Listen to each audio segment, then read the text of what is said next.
Bonjour, encore un petit message à propos du Inutile donc de se combattre à coups de versets, comme vous voyez, des confrontations entre chrétiens, qui, à mon avis, sont tous autant chrétiens les uns que les autres, hein. Et ils ont des petites interprétations. D'ailleurs, l'apôtre Paul a dit au point où nous en sommes, que nous avons des petites divergences. Marchant d'un même pas, ça fait rien.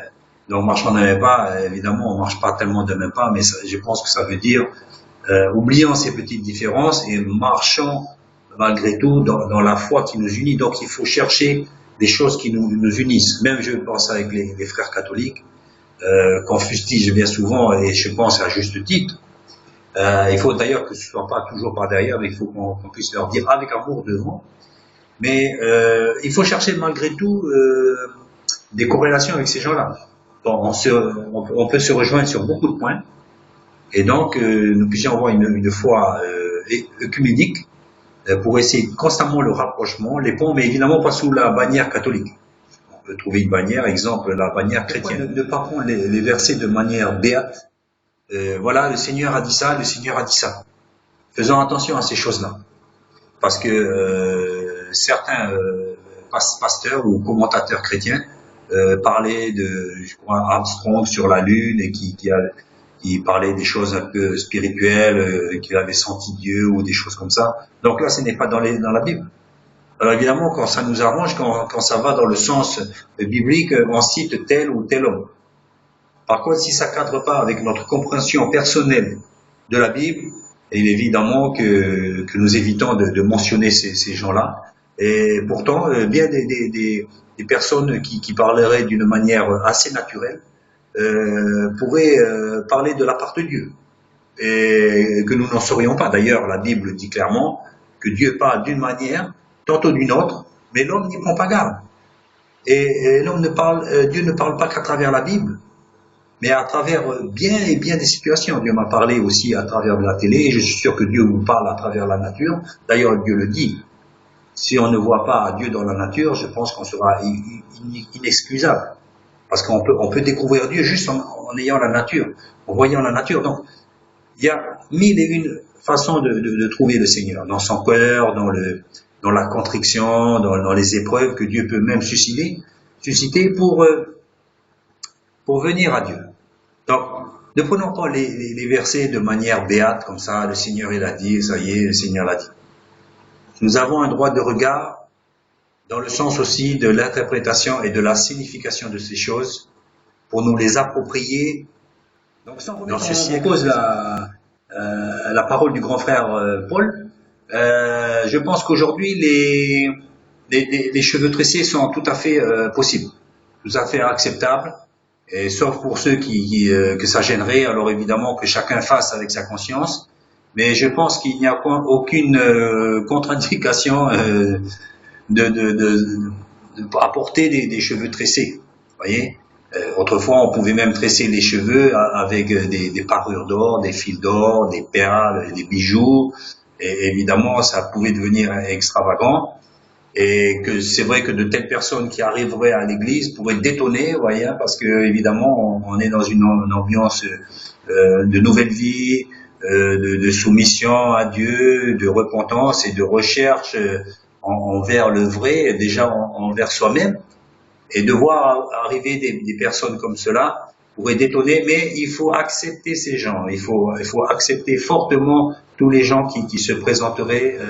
N'oubliez pas que aussi Jésus dira, si je m'en réfère à la Bible, je ne vous connais pas, retirez-vous de moi, vous tous qui commettez l'iniquité. Si je m'abuse, ces choses-là étaient dites à des religieux. Donc faisons gaffe à nous-mêmes, à moi-même. Seigneur, on a fait des miracles, on a chassé des démons, etc., on a prêché, etc.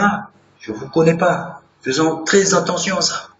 Des gens qui étaient devenus religieux, qui faisaient même le travail du Seigneur. Voyez, on pouvait dire qu'ils faisaient le travail du Seigneur, et aujourd'hui, bien des gens n'y voient que du feu. Ils voient des religions de quelque part que ce soit faire des grandes choses, des choses qui concordent avec le canon biblique et qui un jour seront considérées comme iniques. donc injuste. Faisons attention à nous-mêmes, faisons attention. Recherchons Dieu dans la Bible, mais au-delà de la Bible, au travers de notre solitude devant lui, devant notre cœur, qui sera renouvelé par l'Esprit. Aujourd'hui, les cheveux tressés n'ont plus la même signification qu'au temps de Paul. Il faut bien le savoir. Ils n'ont plus la même signification. Donc, c'est pour cela que je dis que nous pouvons aujourd'hui avoir des cheveux tressés. Donc, il faut pas prendre la Bible, comme je dis, d'une manière béate. Voyez, le Seigneur l'a dit, l'apôtre Paul il l'a dit. Voyez, l'apôtre Christophe que je suis, il vous dit aussi que vous pouvez le faire. Voyez, donc reconsidérons les choses. N'oublions pas qu'il y avait eu autrefois des livres apocryphes. Ce sont des livres qu'on a retirés du canon biblique pour X raisons. On pensait pas vraiment conforme, donc on a gardé les 66 livres qui composent la Bible aujourd'hui. Et donc il faudrait pas dire voilà, ça y est, on a fait un travail de nettoyage, si on peut dire, de ces livres. Et maintenant c'est fini, on n'a plus le droit de rien dire, on n'a plus le droit de regard ni de quoi que ce soit. Erreur. Nous avons constamment à remettre les choses. Pas nous avons, mais nous pouvons le faire dans la mesure où nous devons être renouvelés constamment, comme dit la Bible, renouvelés constamment. Les choses changent, les mots changent. Une chose qui valait dire quelque chose autrefois ne veut plus dire la même chose aujourd'hui. Et si nous nous arrêtions à cette ancienne signification, nous serions aujourd'hui complètement à contre-temps. Et c'est pour ça que certains chrétiens sont des, comment ça s'appelle, des dinosaures aujourd'hui. Les gens ne les comprennent plus, ces gens-là. Et alors, ils s'arc-boutent sur leurs versets. Le Seigneur a dit, le Seigneur. Ils sont déclassés. Ils sont déclassés. Il faut arrêter. Le Seigneur a dit, le Seigneur a dit. Non. Toi, qu'est-ce que tu as dit plutôt par ton expérience? C'est ça qu'il faut dire. Il faut s'approprier les choses d'aujourd'hui, évidemment de manière naturelle, et il ne faut pas se contenter de réciter des versets comme une récitation. Ce n'est pas possible.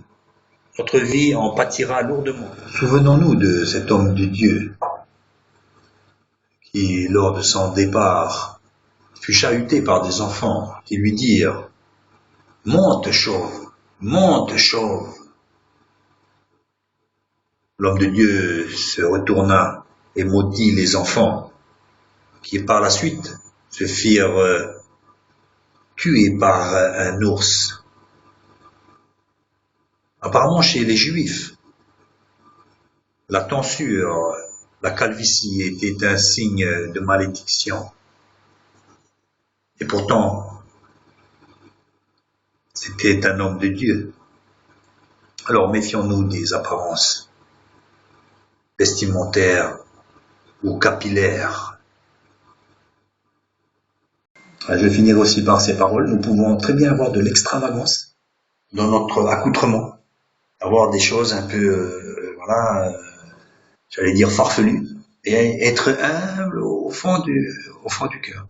Je m'en rappelle, et de par les manières, je m'en rappelle un pasteur qui était de passage, et un jour qui avait dit, voilà, il y a des hommes comme ça qui marchent droit, comme ça, de façon martiale et fière. Et finalement, c'est pas forcément des gens orgueilleux. Et je pense que ce qu'il dit est vrai parce que je le ressens. Il y a des gens que c'est leur allure, ils ont de l'allure. Ils marchent de façon droite et tout ça là, mais ils sont humbles et ils sont avenants et ils peuvent être donc et d'autres personnes par exemple qui sont assez renfermées, qui ne parlent jamais, on dirait qu'elles sont effacées et elles se révèlent être arrogantes, etc. Donc méfions-nous aux apparences. L'habit ne fait pas le moine, on le sait déjà. Vous voyez, l'habit ne fait pas le moine, c'est pas dans la Bible. Et pourtant, c'est des choses qu'on peut utiliser facilement, parce que ce sont des choses qui sont vraies. Donc, ne soyons pas des gobers de versets. Mais par l'esprit, nous saurons nous réapproprier la Bible de par notre expérience, premièrement. La première personne qu'il faut écouter, c'est la personne intérieure qui n'est pas encore révélée, bien souvent, parce que On a besoin de grandir jour en jour pour voir, tiens, qui c'est qu'il y a dedans, et chasser évidemment les mauvaises choses, et tout en lisant la Bible, évidemment, tout en nous fortifiant avec nos expériences, la prière, la lecture de la Bible, la confrontation et l'expérience enrichissante des autres personnes, etc. Et la vie continue, mais ne soyons pas des grenouilles de bénitier, des gens qui ont des versets plein la tête et qui vraiment sont plutôt étouffants pour la plupart des gens, parce qu'ils n'ont que ça à la bouche et ils ne savent plus parler sans dire des versets. Donc il ne faut pas être lourd. Nous sommes légers, nous savons parler. Pour vous dire que la signification dans le temps n'est plus la même, il y a peu de temps de là, peut-être dans les années 50, les jeunes filles avec les filles tressées étaient les jeunes filles qui faisaient partie des bonnes familles. C'était un signe de distinction, voilà, qui visualisait, voilà, cette fille est une fille de bonne famille. On voyait rarement les filles avec les cheveux tressés faire les folles comme ça, à se dandiner, un peu comme aujourd'hui d'ailleurs. Donc il faut pas se fier aux apparences. Vous voyez, comme la Bible dit, ne vous fiez pas aux apparences. Et Dieu regarde au cœur. D'ailleurs, en parlant des tresses, ils en parlent dans 1 Pierre 3, verset 3 et dans 1 Timothée 2, verset 9. Mais dans 1 Pierre 3, verset 3, ensuite vient le verset 4 et il parle de ce que nous avons intérieurement qui est plus important. Donc l'apôtre Paul quand même remet un peu, si j'ose dire, les pendules à l'heure. C'est que ce qui compte, c'est l'intérieur. Et donc, pourrions-nous avoir, ou même pour les jeunes filles, avoir des cheveux tressés et avec aussi à l'intérieur une manière décente et puis une manière humble et tout ça. Autrefois, certainement, les cheveux tressés signifiaient beaucoup de choses, peut-être un rang social, d'ailleurs, un rang social. Ça peut vouloir dire certainement aussi de l'extravagance aussi, etc. Et voyez-vous, dans les années 50, 60, les cheveux tressés signifiaient de faire partie des bonnes familles. Donc, voilà. L'important est ce qu'on dégage intérieurement. Ce qu'on dégage intérieurement. C'est vrai que l'aspect extérieur signifie bien des choses, révèle nos personnalités, etc. Et pourquoi pas. Je pense que Dieu est content qu'on s'affirme. On n'est pas là pour gober les versets et pour se soumettre à des versets dont on ne sait même pas la signification. Et il a dit ça, donc on le fait. Non. Il faut qu'on applique les versets de façon à ce qu'on les ait déjà appliqués par notre expérience et qu'on les ait analysés, on dit oui, ça c'est vrai, ou ça non, je préfère faire comme cela. Et d'ailleurs, c'est en faisant ces choses-là qu'on recadre bien souvent facilement ces versets et on leur redonne vraiment leur signification et pas en les gobant béatement et j'allais dire bêtement. Vous voyez, les premiers versets que vous devez appliquer, ce sont les versets que vous allez trouver écrits dans votre cœur. D'ailleurs, la Bible le dit, dans les derniers temps, je crois, il écrira sa loi dans notre cœur, dans notre esprit. Vous voyez, on pourra dire aussi même du Nouveau Testament, cette lettre qui a vieilli. Nous sommes renouvelés de jour en jour. Vous voyez, l'esprit n'est pas figé et ne peut pas être figé dans des écritures. Ce n'est pas possible.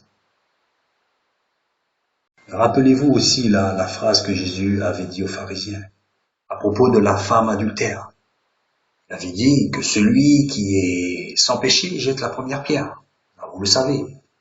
Mais est-ce que vous considérez un petit peu que ces paroles que Jésus a dit, celui qui est sans péché jette la première pierre, ne sont pas dans la Torah? Ne sont pas. Les Juifs auraient pu très bien dire, maître, Rabbi, ce que tu dis peut être vrai, mais n'est pas dans la Torah. Ils ne l'ont pas dit. Ils ne l'ont pas dit. Ils en ont su certainement intérieurement. D'ailleurs, ils sont partis. Certainement tout confus. Ils disent, oui, c'est pas dans la Torah, mais n'arrive pas à lever la main sur cette femme et lui jeter la pierre. Voyez-vous? Donc, Jésus n'a pas utilisé de versets pour confondre les religieux. Et pour les païens, c'est pareil. Nous n'avons pas besoin automatiquement et systématiquement d'utiliser des versets. Et qu'est-ce qu'il faut utiliser? L'esprit, l'amour. L'amour est plus grand que tout, est plus grand que les prophéties. L'amour est plus grand que tout. Les versets, bien souvent, on tue les gens. On les tue. Ah, elle a dit ça, c'est pas bon. On n'est pas là pour tuer les gens. J'ai connu une personne aussi comme ça. Elle pouvait faire beaucoup de mal et puis ça servait à quoi? Elle restait au sommet de la hiérarchie biblique, si on peut dire, et seule parce que elle avait tué des gens avec sa bouche à coups de versets. Ce n'est pas bon. Ça me fait penser aussi à la Bible où il disait à un moment donné, tuons-le avec notre bouche, avec nos paroles. Depuis l'Antiquité, on sait très bien le pouvoir de la bouche, de la parole. Et maintenant, on a transposé ça avec les versets, et puis on tue les gens aussi. Mais là, on a une conscience parce que c'est les versets, alors c'est bon, on dit les versets. Non, c'est pas bon, c'est pas ça. Il faut que tout soit utilisé avec amour pour la gloire de Dieu. Parce que Dieu, il construit, il ne détruit pas. La parole de Dieu n'est pas là pour détruire ou pour faire une confrontation entre nous. Mon frère, tu as une autre interprétation. Voilà, Dieu, fais comme tu veux, on est toujours frères. Nous nous disputons pas avec ces choses-là. Inutile donc de se combattre à coups de versets, comme vous voyez, des confrontations entre chrétiens, qui, à mon avis, sont tous autant chrétiens les uns que les autres. Et ils ont des petites interprétations. D'ailleurs, l'apôtre Paul a dit au point où nous en sommes, que nous avons des petites divergences. Marchant d'un même pas, ça fait rien. Donc, marchant d'un même pas, évidemment, on marche pas tellement d'un même pas, mais je pense que ça veut dire oubliant ces petites différences et marchant malgré tout dans la foi qui nous unit. Donc, il faut chercher des choses qui nous unissent. Même, je pense avec les frères catholiques, qu'on fustige bien souvent, et je pense à juste titre. Il faut d'ailleurs que ce soit pas toujours par derrière, mais il faut qu'on puisse leur dire avec amour devant. Mais il faut chercher malgré tout des corrélations avec ces gens-là. Bon, on peut se rejoindre sur beaucoup de points, et donc nous puissions avoir une foi œcuménique pour essayer constamment le rapprochement, les ponts, mais évidemment pas sous la bannière catholique. On peut trouver une bannière, exemple la bannière chrétienne. Nous ne sommes pas là sur la terre, nous en tant que chrétiens, et chrétiens nés aussi canon, pour être des gobeurs de versets. Je m'exprime. L'apôtre Paul n'était pas Dieu sur la terre, voyez-vous. Les choses qu'il a dites étaient certainement bonnes pour son époque, mais nous avons un droit de regard aujourd'hui. Il est bien évident que des choses ne peuvent plus être réinterprétées aujourd'hui de la même manière, et il faut pourtant trouver la signification profonde de ces choses pour pouvoir les réinterpréter aujourd'hui.